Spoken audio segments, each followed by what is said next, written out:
Tonight, continuing coverage of the showdown inside the Republican Party and the U.S. House of Representatives, with Wyoming Representative Liz Cheney losing her leadership role this morning. Here's ABC's Mary Alice Parks.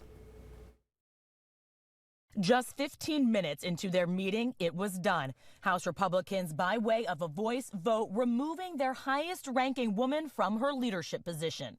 The quick vote behind closed doors, but afterward, Congresswoman Liz Cheney came straight to the cameras. We must go forward based on truth.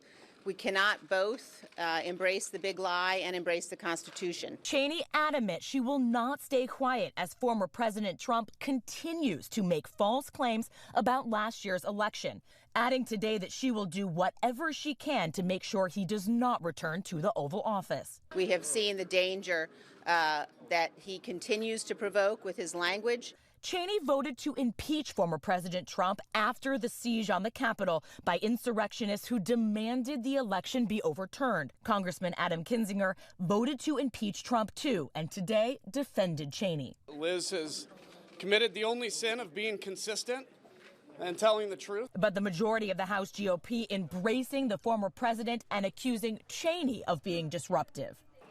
Frankly, it doesn't serve us well if she's fomenting division in our ranks. Trump celebrated the news and is backing New York Congresswoman Elise Stefanik to replace Cheney.